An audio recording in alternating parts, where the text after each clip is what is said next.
Learning English with English Faculties.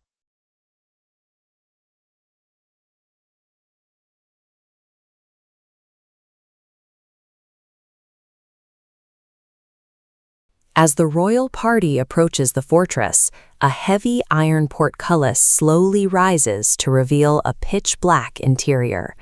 King Duncan has arrived at the gates of Inverness. He is stepping onto the grounds of his most decorated general, Macbeth.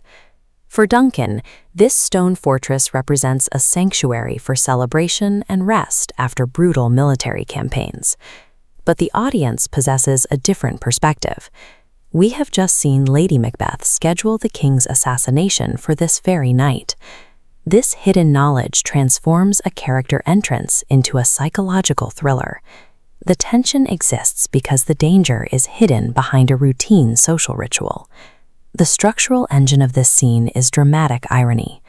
Dramatic irony is the gap between what the audience knows and what the characters on stage know. This gap changes our relationship to the dialogue. We are no longer observers of a welcome. We are witnesses to a man walking toward a predetermined end. Act 1, Scene 6 is a trap designed to maximize dread through deception. To understand how this works, we must deconstruct the scene.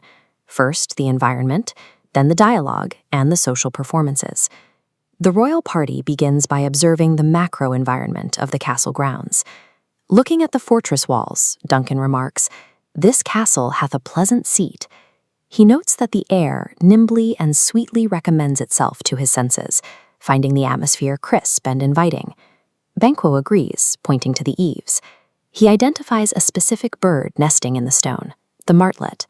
The temple-haunting martlet is a swallow that builds its nests on the walls of churches. In Shakespeare's time, its presence symbolized a holy sanctuary.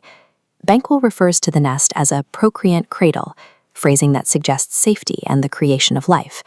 Shakespeare uses specific vocabulary here: pleasant, sweetly, temple-haunting, and delicate. These words establish an illusion of natural order, suggesting Duncan is under divine protection. However, a regicide is already planned.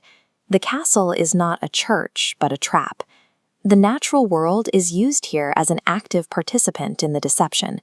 The environment lowers the victim's guard before the betrayal.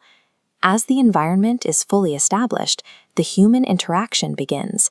Lady Macbeth finally emerges from the dark halls to greet the king.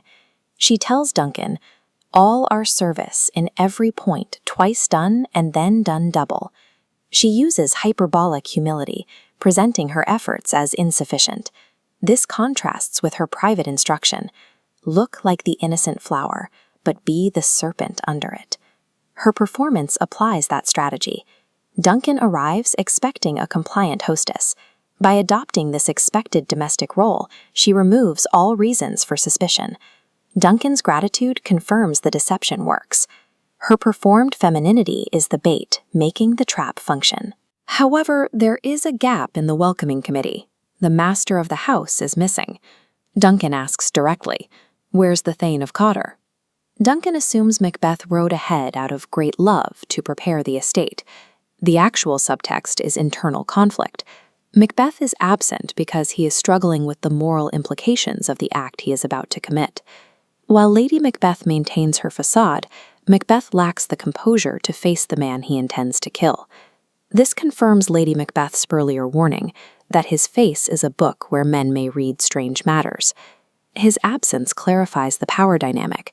The success of the murder depends on Lady Macbeth's psychological fortitude, not the general's military record. These individual deceptions connect to the overarching thematic motif of the play.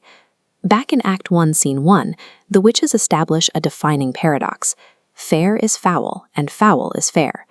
Scene 6 maps that paradox onto the physical world. The pleasant air is a lie. The nesting birds are misdirection. The honored hostess is a predator. The scene brings the witch's prophecy into the physical realm, integrating supernatural deception into the everyday world of the castle. The analysis concludes with the final physical movement of the scene. Duncan takes Lady Macbeth's hand to be led inside. The king places his physical safety directly into the hands of his executioner. No blood is shed in this scene, and no weapons are drawn. Yet the dread is sustained through the audience's knowledge of what is to follow. This dread is a product of the architecture of irony, using the audience's knowledge as a weapon. Shakespeare demonstrates that dramatic horror does not require the strike of a dagger. Instead, it is found in the sight of a victim willingly crossing the threshold